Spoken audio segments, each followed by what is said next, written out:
जंतर मंतर आंदोलनाचा 24 दिवसांचा प्रवास. नेमकं काय घडलं? कोण कोण सहभागी झाले?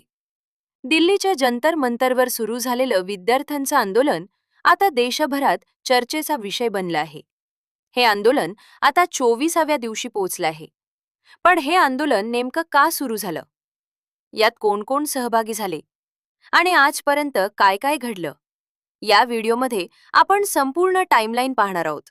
विद्यार्थ्यांनी परीक्षा व्यवस्थेतील कथित गैरव्यवहार, पेपर लीक आणि भरती प्रक्रियेतील पारदर्शकतेबाबत प्रश्न उपस्थित करत आंदोलन सुरू केले. या आंदोलनात शिक्षण व्यवस्थेत सुधारणा आणि जबाबदारी निश्चित करण्याच्या मागण्या करण्यात आल्या. सुरुवातीला काहीशे विद्यार्थी जंतर मंतरवर बसले होते. त्यानंतर आंदोलन दिवसेंदिवस वाढत गेले. आज हे आंदोलन 24व्या दिवशी पोहोचले असून देशभरातून विद्यार्थी दिल्लीत पोहोचत आहेत. या आंदोलनात विविध विद्यार्थी संघटना सहभागी झाल्या आहेत.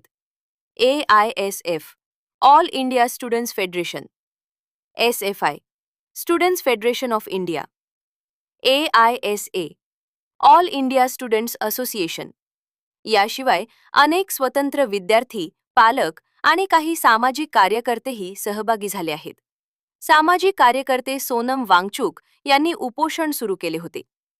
त्यांच्या प्रकृतीची चर्चा देशभर झाली. अभिनेत्री शबाना आझमी यांनी जंतर मंतरला भेट देऊन विद्यार्थ्यांना पाठिंबा व्यक्त केला. तसेच अभिनेता नसीरुद्दीन शाह यांनी आंदोलनादरम्यान विद्यार्थ्यांवरील कारवाईबाबत चिंता व्यक्त केली. विरोधी पक्षातील काही नेत्यांनीही आंदोलनस्थळी भेट दिली किंवा संसद परिसरात विद्यार्थ्यांच्या मागण्यांना पाठिंबा दर्शवला. 20 जुलै रोजी चलो संसदच्या पार्श्वभूमीवर मोठ्या संख्येनं विद्यार्थी रस्त्यावर उतरले. दिल्ली पोलिसांनी अनेक ठिकाणी बॅरिकेड्स लावले. काही ठिकाणी धक्काबुक्की, लाठीचार्ज आणि अश्रुधुराचा वापर झाल्याचे वृत्त समोर आले. त्यानंतर आंदोलन आणखी चर्चेत आले. आजही जंतर मंतरवर आंदोलन सुरू आहे. आंदोलनकर्त्यांचे म्हणणे आहे की त्यांच्या मागण्यांवर ठोस निर्णय होईपर्यंत आंदोलन सुरू राहील.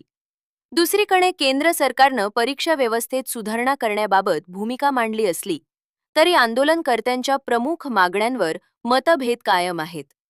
या आंदोलनाचा पुढचा टप्पा काय असेल? सरकार आणि आंदोलनकर्त्यांमध्ये तोडगा निघेल का? हे येणाऱ्या काही दिवसात स्पष्ट होईल.